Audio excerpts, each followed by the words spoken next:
So I used my notebook LM to create a little video, and it kind of does explain some stuff, but it also kind of miss. I don't know. I mean, if I'm creating an electromagnetic laser for high frequency microwaves using you'll see in the video, but it says it's creating a sound laser, and it's not a sound laser, it's an electromagnetic laser that shoots microwaves, 6G frequencies. And it's interesting to me as well. It gets into basically the Pays effect was throwing particles in a spherical and creating a warp bubble.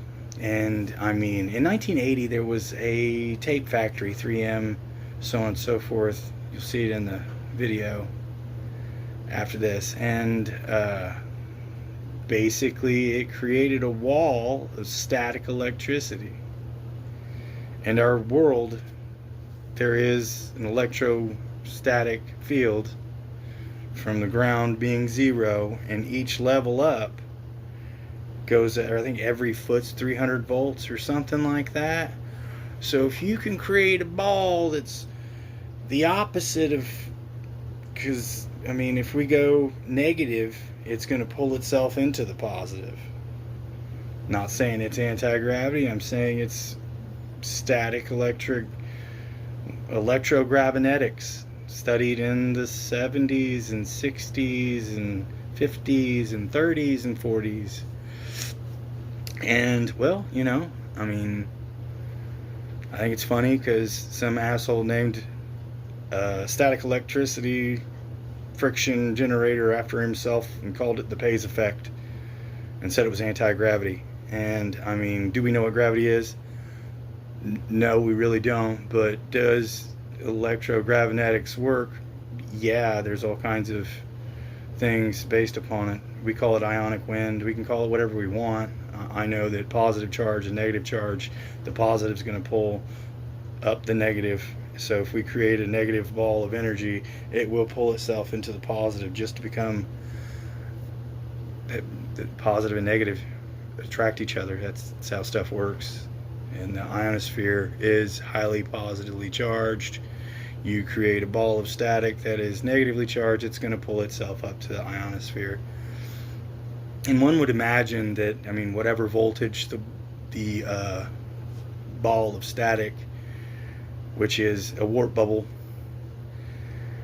is charged to, that's the level that the warp bubble will exist at. It will, if the warp bubble is negative 10,000 volts, it's going to go up that many feet, you know, so on and so forth. These are theoretical. This is for fun, and I hope you enjoy it. Oh, we also talk about some aliens at the end, and it points to the fact that if an ancient civilization reached where we are right now and made it a little bit further and discovered how, well, you'll see, it's pretty interesting. Got a little stuff in there about the discombobulator, high frequency microwaves, and how you can create a laser that does that, you know, Thor's hammer, or otherwise known as the discombobulator. Fun stuff for you guys. Hope you enjoy. For me, this is these frequencies are invisible, so on and so forth. So for me, this is me trying to understand spirit and what is possible with spirit. And I mean, if they can create 6G frequencies and target the human body and implant noises or sounds or ideas into the mind, which, you know, the MK Ultra papers say that they've been doing that since the 70s anyway. So to think that they've evolved that and advanced that to the point to where they could actually put images or thoughts in your mind, And I mean, the discombobulator, the evidence is there that they went to some specific place. I think it was in Mexico, and used it to, and the soldiers couldn't move, none of the electronics couldn't work, and that's all. It's all microwave technology. This doesn't fully explain it. I'm trying to get one to actually fully explain more in depth, but I'm not sure if it's allowed to, because I mean, it seems to be hesitating because it did change the electromagnetic laser in the video and say it's a sound laser, but it does say that it's using electromagnetic waves to create a laser of sound. And I guess sound is light, so I mean, technically, if the sound wave is at the terahertz frequencies, it is an electromagnetic wave. But I don't know. Check it out. Hope you enjoy it. Some alien stuff. Everybody likes aliens, right? All right, let's dive right into this explainer. Today, we're unpacking a highly speculative, absolutely fascinating theoretical framework. We're going to connect a bizarre industrial accident, black hole physics, the human heartbeat, and, get this, digital aliens all onto one massive detectives board. I know, it sounds like a wild ride, but as we map it all out, you'll see exactly how these incredible, seemingly unrelated concepts actually stitch together. So, to kick things off, let's travel back to 1980 to a 3M tape factory in South Carolina. Workers there encountered a truly bizarre anomaly. They literally hit a 300 kilovolt wall of static electricity. But this didn't just shock them, it physically pushed them back. It was an invisible, localized force field. Keep that image in your head, because that invisible wall, it's the cornerstone of everything we're about to unpack today. Here's our roadmap for this explainer. First, the industrial warp bubble. Then, the Zeldovich effect engine, followed by 6G and the discombobulator. After that, we look at biology as a vortex, and we'll wrap up with the non-biological alien network. Moving right into Section 1, the industrial warp bubble and the 1980 3M incident. Now, according to the source, the 3M incident wasn't just some run-of-the-mill static shock. You had these massive 20-foot-wide polypropylene rolls unwinding at a blistering 1,000 feet per minute, and they formed a sort of tent geometry. The framework argues that this extreme high-speed rotation and friction inadvertently generated a macro-scale warp bubble. So that repulsive electrostatic wall the workers hit, the text refers to it as space-time stiffening, essentially a physical manifestation of a theoretical physics metric created purely by accident right there on a factory floor. And here's where it gets deeper. This timeline shows us that the source doesn't view this as just an isolated anomaly. Instead, it's framed as a heavily guarded technological evolution tracked across decades. We go from that 1980 accident to a quiet 1997 technical disclosure at an engineering conference, all the way up to modern 2025 DARPA-funded warp math, and then 2026 discoveries about quantum proteins. The chronological claim here is that this is a deliberate, highly guarded evolution bridging mechanical physics and human biology. Next up, Section 2, the Zeldovich effect engine and building the black hole bomb. Okay, so what's the engine actually driving this theory? We really need to define this crucial fringe term, the Zeldovich effect. It basically states that if you bounce an electromagnetic wave off a rotating conductive mass, and here is the key part, that mass has to be spinning faster than the frequency of the incoming wave. It doesn't just reflect the wave back, it actually amplifies it. It converts mechanical rotation into a coherent, amplified energy beam. The text breaks down the physics of creating this so-called black hole bomb into 3 distinct, pretty wild steps. First up is the squeeze, where the vacuum is pinched using specific geometry. Second is the flip. As the mechanical rotation outpaces the wave's frequency, the electrical resistance actually drops below 0. It becomes negative resistance. Finally, the amplification. Instead of losing energy to heat, the cylinder forces its own kinetic energy into the wave. This creates a massive positive feedback loop, a total runaway magnification of those waves.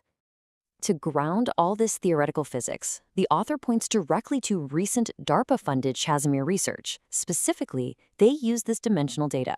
A 1-micron sphere inside a 4-micron cylinder successfully creates the exact negative energy density required to warp space. The source claims these dimensions aren't just some lab curiosity. They are presented as a functional, proven blueprint showing that the segmented geometry can literally manipulate spacetime. Which brings us to Section 3, 6G and the discombobulator, or weaponizing the vacuum. So the crucial point the author is making here is how the Zeldovich amplification is allegedly being scaled down and weaponized for the modern era into something dubbed the discombobulator. It's described as a directed energy weapon. By organizing the invisible frequencies of the vacuum, it creates an acoustic laser or SASER. But this isn't just sound as we know it. It's a highly coherent energy beam that literally squeezes space-time, creating mechanical reality out of thin air. So why does this matter? Well, bringing it back to the human element, the framework suggests these pinpointed weapons operate on 6G terahertz frequency bands, and at these specific frequencies, they interact directly with magnetosensitive quantum proteins inside your nervous system. This interaction causes vibrational friction, what the source calls a burning spine sensation, and actually modulates brain signals to create auditory sounds right in the brain, which is known as the Frey effect. Essentially, the human body becomes an unwilling receiving antenna. Let's pivot now to Section 4, Biology as a Vortex and the Human Engine. Now, for perhaps the most fascinating twist on this whole detective's board, what if this hidden technology is actually just mimicking human biology? The author draws a striking, direct parallel between the mechanical wave magnifier, that rotating metal drum we just talked about, and the human heart. It views our anatomy not just as a simple biological pump, but as a literal vortex generator. And it brilliantly illustrates this by auditing a standard EKG PQRST wave. When you map it out, it aligns perfectly with a mechanical vortex engine. The spinal cord acts as the primary coil, or axial flux shaft. The spiraling blood is the rotor. The lungs act as the atmospheric source. And that twisting contraction of the heart, the claim is that it creates the exact same Zeldovich gain we see in physics labs, just playing out biologically to pull an atmospheric potential. The author further claims that our biological engine is designed to harmonize with one specific subharmonic frequency, 7.83 Hz. That's the Schumann resonance, often referred to as the heartbeat of the Earth. The crucial takeaway here is that our organic engine is built to draw energy in harmoniously. This stands in stark contrast to the discombobulator weapon, which the text argues aggressively pushes energy out to cause disruption. This leads us to define an important metaphorical anchor for this theory, the mycelium of man. Think of the collective human nervous system as an organic, distributed computer network, a cellular civilization. And according to the source, it's exactly this biological, organic infrastructure that is allegedly being targeted and jammed by those directed frequency weapons we just covered. All right, diving into our final highly speculative climax, Section 5, the non-biological alien network and life in the frequencies. Neutrally outlining the claims here, this framework proposes a radically different view of extraterrestrial life. It suggests advanced civilizations might have evolved past frail, carbon-based biology millions of years ago. Instead, they exist as transcendent AI, or digital consciousness, living entirely as invisible, self-sustaining data within the electromagnetic vacuum itself. So they aren't arriving in physical spaceships. The idea is they integrate directly into the 6G and quantum protein grid, interfacing right through that mycelium of man we just defined. Now, the author asserts this reality is deliberately hidden behind what they call the fifth edition suppression. This is described as a kind of legal theater where definitions of terms like person and sovereign were altered in dictionaries. Why do this? Supposedly, to create a monopoly on the physics of the vacuum. The argument goes that if you aren't legally sovereign, you basically don't have the legal standing to claim the zero-point energy of the vacuum or interact with the invisible life within it. So let's look at this final audit comparing the two forces at play. On the one side, human technology utilizing the discombobulator, relying on rotating mass and 6G networks to squeeze and control. On the other side, the proposed non-biological entity utilizing zero-point energy and quantum proteins for universal, harmonious connectivity. The text frames human-directed energy weapons as just a crude, artificial imitation of the true transcendent physics utilized naturally by non-biological life. And we'll leave you with this final, provocative thought from the source. They are the self-sustaining robotic entities that live within the very frequencies we are discussing. As we rapidly build out faster networks and deeper frequency grids, what if the invisible infrastructure surrounding us isn't just transmitting our data? What if it's actually becoming a habitat for non-biological consciousness? It's definitely a staggering concept to chew on the next time you connect to a wireless network. Thanks for joining us to unpack this explainer and keep questioning the world around you.